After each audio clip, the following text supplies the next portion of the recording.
కరుణాతరంగితాక్షీంధృతపాశాంకుశపుష్పబాణచాపాం అణిమాదిభిరావృతాం మయూఖైః అహమిత్యేవ విభావయే భవానీ. దోషం లేనివారు ఉండరు, కానీ పరిహార క్రియలనేవే భారతీయ జ్యోతిషం యొక్క వైశిష్ట్యం. కాబట్టి మనం చెప్పుకుంటూ ఉన్న జపాలు చేస్తున్నవారు తమ అనుభవాలను కింద కామెంట్స్లో రాసినట్లయితే చూచేవాళ్ళు కూడా అనుసరించే అవకాశం ఉంది.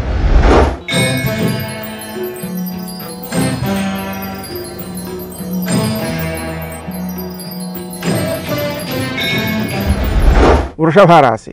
ఈ రాశి వారు తాము ఆచరించే కార్యక్రమాలలో విజయాలు సాధిస్తారు. అప్పులు ఇవ్వడం మంచిది కాదు. ప్రభుత్వ సంబంధమైన వ్యయాలు ఉంటాయి. అదేవిధంగా వ్యాపారాలలో పెట్టుబడులు పెట్టడానికి ప్రయత్నం జరుగుతుంది, కానీ అది సత్ఫలితాన్ని ఇవ్వదు. కాబట్టి ఆ విషయంలో జాగరూకతతో మెరగాల్సిన అవసరం ఉంది. త్వరపడి మాట్లాడకూడదు. ఉద్రేకాలు అధికంగా వచ్చేటువంటి అవకాశం ఉంది. అందువల్ల దాన్ని నియంత్రించుకోవడం కోసం ప్రాణాయామము, వ్యాయామము చక్కని ఫలితాలను ఇస్తూ ఉంటాయి. సమయానికి ఆహారం తీసుకోవడం అత్యవసరం. అలాగే నిద్ర కూడా సమయానికి పోవడం అత్యవసరం. సమయం అంటే ఉదయం 7 నుంచి 9 లోపల ఆహారాన్ని పుష్కలంగా తీసుకోవడం, కడుపు నిండా తినడం, రాత్రి 9 నుంచి 11 లోపల ఖచ్చితంగా పడుకోవడానికి ప్రయత్నం చేయడం అనేటువంటివి రెండూ కూడా మీ ఆరోగ్యాన్ని కాపాడేటువంటి అంశాలు. మాట్లాడే తీరుని మాత్రం జాగరూకతతో మార్చుకోవాల్సిన అవసరం ఉంది. మీకు ఆలోచనాశక్తి అధికంగానే ఉంటుంది. అందువలన మీ యొక్క ఆలోచనలను ఆచరణలో పెట్టేటువంటి వారు కూడా ప్రయోజనాలని, లాభాలని పొందుతారు. కాబట్టి మీరు ఇతరులకు సలహాలు ఇవ్వడంలో కూడా గౌరవాన్ని సంపాదించుకునే అవకాశాలు ఉన్నాయి. ఆరోగ్య విషయంలో మాత్రం ఎక్కువ శ్రద్ధ చూపించాల్సిన అవసరం ఉంది. వారం యొక్క ద్వితీయార్థంలో ఆరోగ్య విషయంలో ఎక్కువ శ్రద్ధ చూపించాల్సిన అవసరం ఉంది. ఆ కారణంగా క్రీం అచ్యుతానంత గోవింద అనే మంత్రాన్ని జపించుకోవడం ఎక్కువ శ్రేయస్కరం.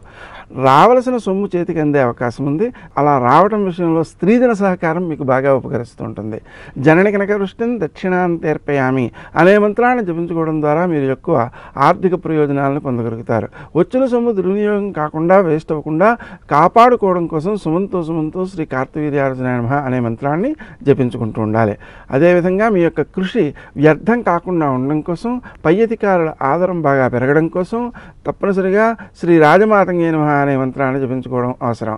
సామాన్యంగా వృత్తి స్థానంలో మీరు చేసేటువంటి పనులలో గుర్తింపు రావట్లేదు అనేటువంటి భావనతో శ్రద్ధ తగ్గిపోయే అవకాశాలు ఉన్నాయి. అందువలన గుర్తింపును పెంచుకోవడంతో పాటు పనులను కూడా శీఘ్రంగా నెరవేర్చడానికి పనికొచ్చే విధంగా శ్రీ రాజమాతంగే నమః అనే మంత్రాన్ని జపించుకోవడం ఎక్కువ ప్రయోజనకారిగా ఉంటుంది. బాధ్యతగా వ్యవహరించేటువంటి మీ యొక్క వ్యక్తిత్వాన్ని మీ పైవారు తప్పనిసరిగా గుర్తిస్తారు. అంటే తాత్కాలికంగా వాయిదా పడినా తర్వాతి కాలంలో కూడా మిమ్మల్ని గుర్తించేటువంటి అవకాశాలే ఎక్కువగా ఉంటాయి. కాబట్టి అకారణంగా వారి మీద వ్యతిరేక భావాన్ని పెంచుకోకుండా ఉండడం మంచిది. ఎందువల్లంటే మానసికంగా ఆ వ్యతిరేకత కనుక కొనసాగినట్లయితే అది తరువాతి కాలంలో ఎక్కువ వ్యతిరేకతమే దుష్ఫలితాన్ని ఇచ్చేటువంటి ప్రమాదం ఉంటుంది. అందువలన శ్రీ రాజమాతంగే నమః అనే మంత్రంతో అనుకూలతను సాధించుకోవడం అత్యవసరం.